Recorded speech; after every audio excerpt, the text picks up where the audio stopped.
ब्रह्मर्षि पत्री जी, स्वर्णा मैम और हमारे सुधीर सर, आप सभी को आत्मवंदन।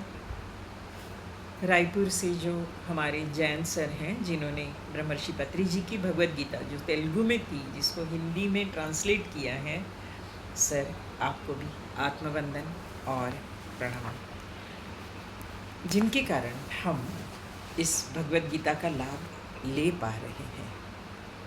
मास्टर्स, कल हमने चौथा अध्याय भगवद गीता का ज्ञान कर्म संन्यास योग शुरू किया है। उसका हमने एक ही श्लोक देखा था, चौथे अध्याय का। तीसरा अध्याय हम सब ने कर्मयोग देखा, यज्ञ कर्म देखे। चौथे अध्याय में हमने ये भी देखा कि भगवान कहते हैं, परमात्मा कह रहा है, अर्जुन कृष्ण को शरीर स्वरूप देख रहा है, शरीर स्वरूप देख रहा है, कृष्ण को शरीर रूप में देख रहा है। दृष्टि अर्जुन की परमात्मा तत्व तक जानी चाहिए। साक्षात परमात्मा सामने खड़ा है मगर वो शरीर स्वरूप कृष्ण को देख रहा है और कह रहा है कि अपरम भवतो जन्म, तुम्हारे इतने जन्म हुए हैं और अभी तो तुम देख रहे हो, और सूर्य को कैसे तुमने ज्ञान दिया। चौथा श्लोक था। हमने पांचवा श्लोक देखा था। श्री भगवान उवाच बहूनि मे व्यतीतानि जन्मानि तव चार्जुन तान्यहं वेद सर्वाणि न त्वं वेत्थः परन्तप। मेरे भी बहुत से जन्म हुए हैं, तुम्हारे भी बहुत से जन्म हुए हैं अर्जुन, तुम्हें याद नहीं है मगर मुझे याद है, क्योंकि अर्जुन हमारे जैसा जीव है, जीवात्मा है जो रोते रोते मरता है। उसके कारण जन्मते समय भी रोते रोते ही जन्म लेता है।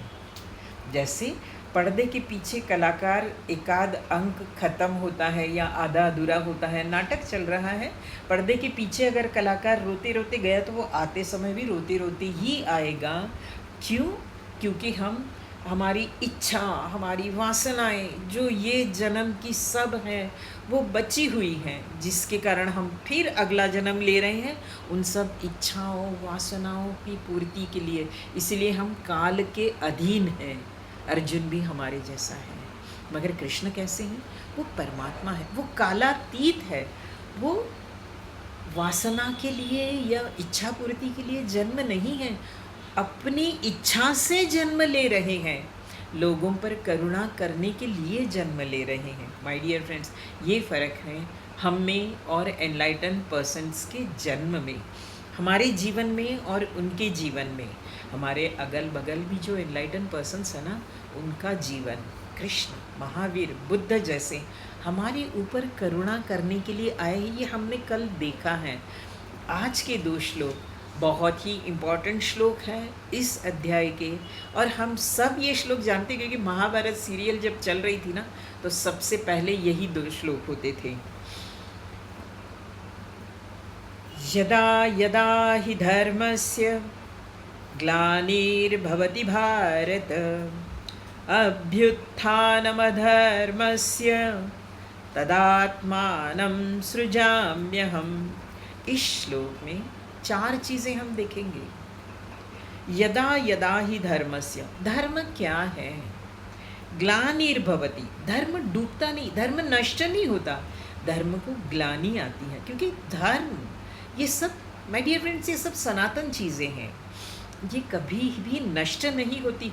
योग भी नष्ट नहीं हुआ, योग लोग भूल गए थे, तब कल कृष्ण ने कहा मैंने इसी योग को सूर्य को कहा, सूर्य ने अपने पुत्र वैवस्वत को कहा, वैवस्वत ने मनु को कहा, मनु ने इक्ष्वाकु को कहा, और इक्ष्वाकु ने राजर्षियों को, राजर्षियों से हम तक पहुंचा। वैसे ही योग पूरी तरह से नष्ट नहीं हुआ था, वैसे ही धर्म भी पूरी तरह से नष्ट नहीं होता। ये सब सनातन चीज़ें हैं। धर्म ग्लानि आ गई थी धर्म को, मतलब क्या हुआ? हमारा धर्म क्या है ये हम सबसे पहले स्वधर्म हमने देखा है। स्वधर्म हमारा कर्तव्य, कर्तव्य क्या है?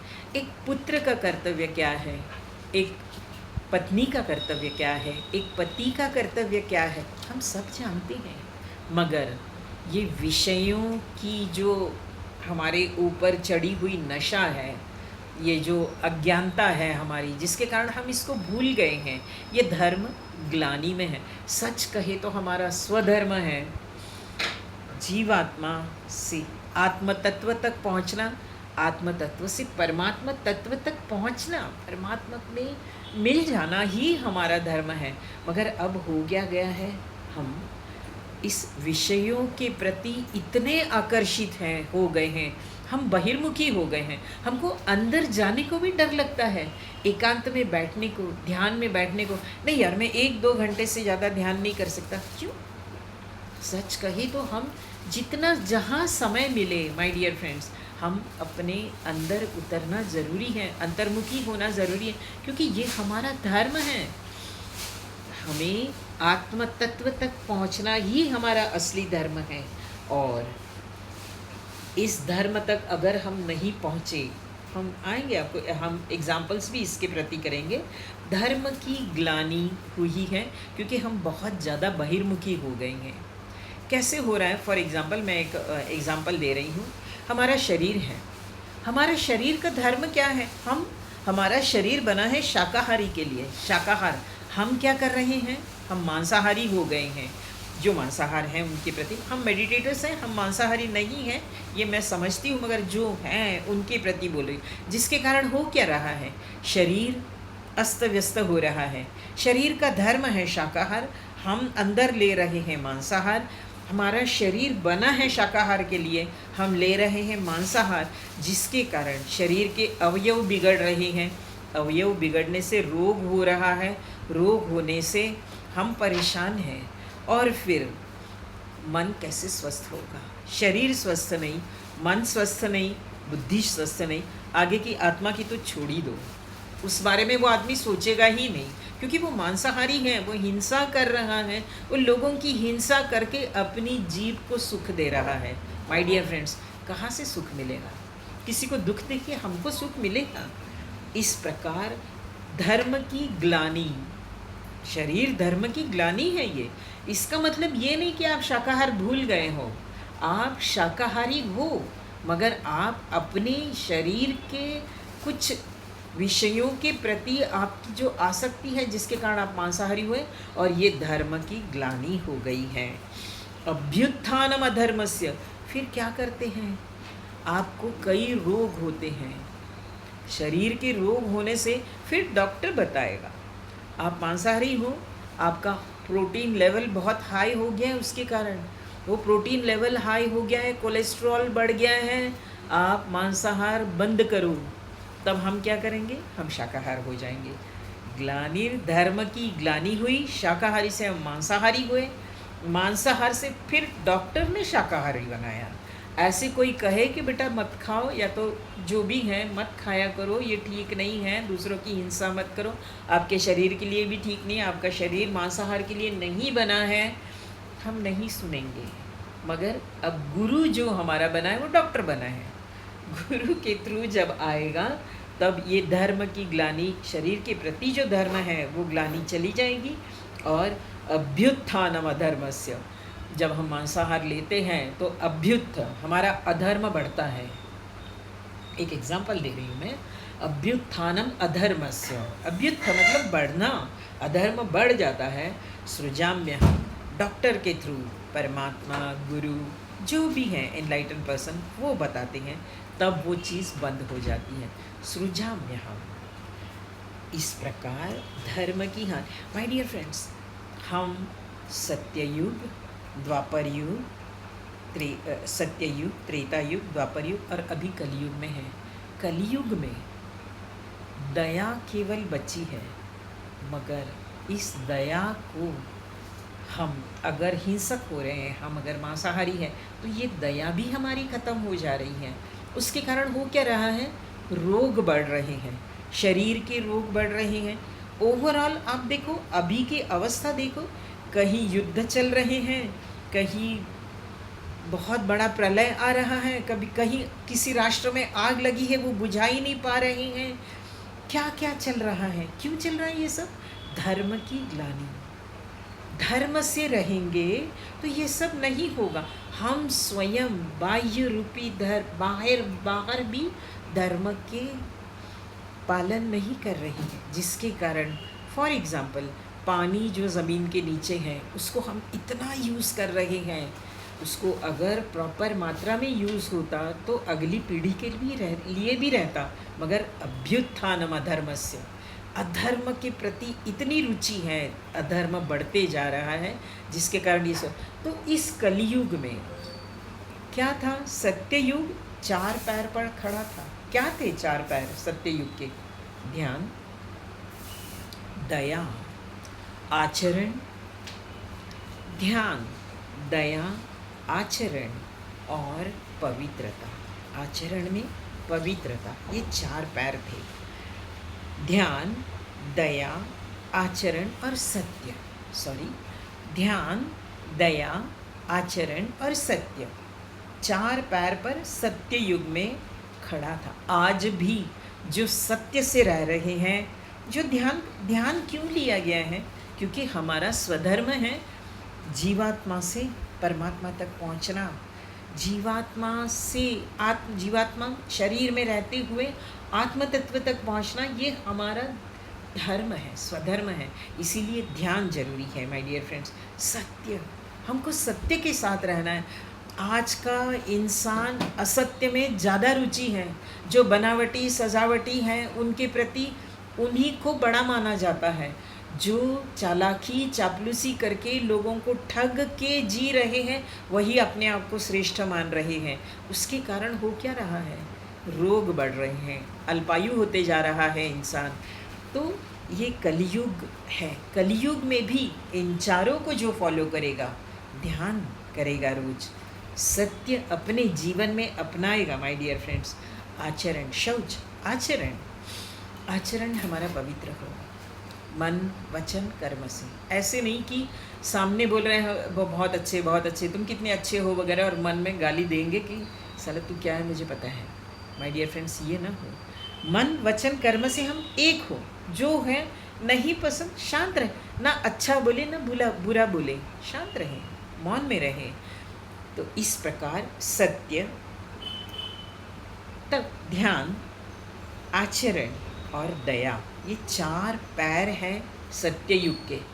सत्ययुग के बाद आया त्रेता युग, जहाँ राम जी ने अवतार लिया। राम जी क्यों आए? लोगों के आचरण बिगड़ने लगे। लंकापति रावण, जिसके राज्य में स्त्रियां सुरक्षित नहीं थी, किसी को भी जो उसको पसंद आए वो उसको उठा के ले जा रहा है, कुछ भी चल रहा है, ऋषियों के हवन के यज्ञ कुंड पूरे उद्ध्वस्त किए जा रहे हैं, जो पवित्रता से रह रहा है उसको मार डालना है। इस प्रकार उसका आचरण बिगड़ता गया। तब धर्म संस्थापनार्थाय हमें परमात्मा राम के अवतार में प्रकट हुए, आत्मतत्व। उसके बाद द्वापर में क्या हुआ? आचरण तो बिगड़ा, उसके साथ साथ सत्य, श्रद्धा। धर्मराज जो जुआ खेलते थे, धर्मराज जिन्होंने अपनी पत्नी को दांव लगाया था, उसके ऊपर लोगों की दृढ़ श्रद्धा थी। भीष्म पितामह जो अहंकारी थे, जो अपने राज्य के प्रति इतना, मैं मोहित नहीं कहूँगी, मगर इतने प्रतिज्ञा निष्ठ थे कि उनको गलत भी नहीं दिख रहा था, इतने अंधत्व से छा गए थे। तो इस प्रकार श्रद्धा इस प्रकार जब डगमगाने लगी ना, तब कृष्ण अवतार आया, द्वापर युग आया माय डियर फ्रेंड्स। कली युग में तो आपको बताने की ज़रूरत नहीं, हम और आप रह रहे हैं, क्या क्या देख रहे हैं, और इसका अंत क्या होने वाला है वो वही जानते हैं जो इस प्रकार के आचरण कर रहे हैं। तो कलयुग में रहते हुए हम सत्ययुग में कैसे जाएं? हम कैसे धर्म को वापस हमारे जीवन में संस्थापन करें? एक तो कलयुग में रहते हुए हम ध्यान करें मगर गर्वहीन ध्यान हो। मैं इतने देर तक ध्यान करता हूँ, मैं ये कर रहा हूँ, मैं इतना स्वाध्याय कर रहा हूँ, मेरा ये याद है, मैंने ये किया। माय डियर फ्रेंड्स, जहाँ मैं आया, जहाँ अभिमान आया, वहाँ हम कहीं नहीं पहुँच रहे हैं। हमारा ध्यान तक हमको आत्म तत्व तक, परमात्मा तत्व तक नहीं पहुँचा सकता। उसके बाद आता है आचरण। हम सबको मदद करें, सेवा करें, उसके लिए हम बदले में कुछ न चाहे। सेवा हमारा धर्म है। इस प्रकार आचरण रहे जो हमारा आचरण हमें अपने आप को पवित्र करेगा। वो इस आचरण दया करें हम सब पर। दया भी कैसी हो? निरभिमानी दया। आजकल लोग दया भी करते हैं, मैंने इसको 1 करोड़ दिया है, मेरे कुंभ में मैंने अन्नदान इतने लोगों को किया है, मैंने ये किया। ये दया नहीं हुई। दया हम किसी के ऊपर भी कहे, किसी को कहना भी नहीं है कि मैंने ये किया है, ठीक है मेरा ये कर्तव्य है, मैंने किया, दैट्स ऑल। दया इस प्रकार हो। इस प्रकार हम अगर रहेंगे, मन वचन कर्म से हम सही रहेंगे, हमारा मन, हमारी इंद्रिय, हमारी बुद्धि इससे निश्चल होगी, पवित्र होगी। और मन बुद्धि इंद्रिय, माय डियर फ्रेंड्स, पवित्र होने से आचरण शुद्धि होगी। यही आचरण शुद्धि में रहते हुए हम ध्यान करेंगे तो हम आत्म तत्व तक पहुँचने में देर नहीं लगेगी। इसी युग में, कली युग में रहते हुए हम सत्य युग में रहेंगे। और सत्य युग जिसमें मन बुद्धि इंद्रिय जो हैं वो पूरे हमारे पवित्र हैं, शांत हैं। माय डियर फ्रेंड्स, इस प्रकार हम रहेंगे तो यदा यदा ही धर्मस्य ग्लानिर, हमारे अंदर का धर्म ग्लानिर्भवति हो गया है, अभ्युत्थानम अधर्मस्य, अधर्म बढ़ा है, उसको हम सृजात्मानम सृजाम्यहम, उसका सृजन होगा ये करने से। अगला श्लोक हम देखेंगे। अभी यहाँ पे लाइट जाने के कारण थोड़ा सा ब्रेक ले रहे हैं, फिर हम शुरू करेंगे।